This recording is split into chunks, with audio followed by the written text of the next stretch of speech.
Final Destination Bloodlines is out in theaters, sixth installment of the long-running horror series, coming back after a long break. Fun fact, more years have passed between 5 and 6 than between 1 and 5. This was directed by Zach Lipovsky and Adam B. Stein, and surprisingly is a true breath of fresh air in the series, and quite likely its best installment yet. Immediately they switched things up from the well-known formula. This time, the deadly premonition disaster takes place in a flashback in the 1960s, I think. Iris, this young woman, has a vision of a disaster in this exclusive, freshly built tower restaurant with a view. She prevents it from happening, saves everyone, hundreds of people, and then years later, her granddaughter Stephanie keeps experiencing a dream of that exact event, initially not knowing anything about it. She tracks down her grandma, who has been living as a recluse for decades. She learns that, as usual, death doesn't like its plans ruined and has been meticulously chasing down people from that disaster one by one. And because it's been so many people, it took a long time, and so some of them managed to have offspring and family since that time.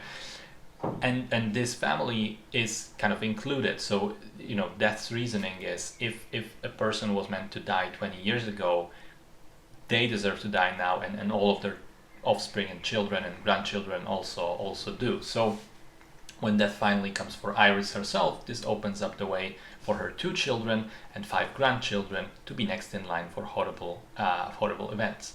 So as I alluded to earlier, I actually really loved this film, and I think alongside number 2, this might be the best in the franchise. It does things that no other one did, with the flashback and the fact that the main character is not the one having premonitions. Despite that, it remains consistent with the established lore and manages to sort of tie it together in a very elegant way through the character played by Tony Todd, who, by the way, gets one of the most beautiful send-offs for an actor I've ever seen in film.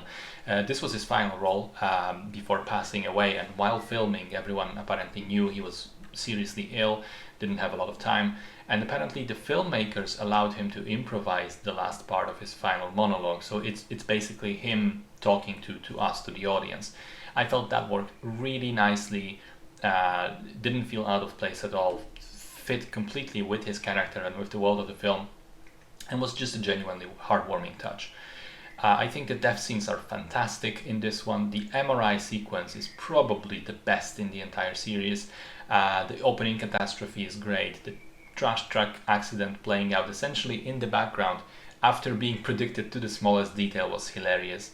The tone of the film is perfect in terms of being sometimes genuinely horrifying in a very nasty, gnarly way, but generally speaking, fairly lighthearted, humorous, and fun. I think the cast is very likable, particularly Eric, played by Richard Harmon. He steals the show and felt very similar to Kieran Culkin in terms of his vibe.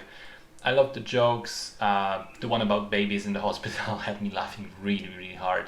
And it's also edited very, very well. One thing worth highlighting was how the movie is bookended by the repeating elements in both the opening and the closing scenes, which you have absolutely no idea to suspect is coming until it is actually coming. I had a blast. I know it's not highbrow cinema, but as a piece of entertainment, it was highly enjoyable for me, certainly exceeded all expectations. Great fun, especially for a night out with friends.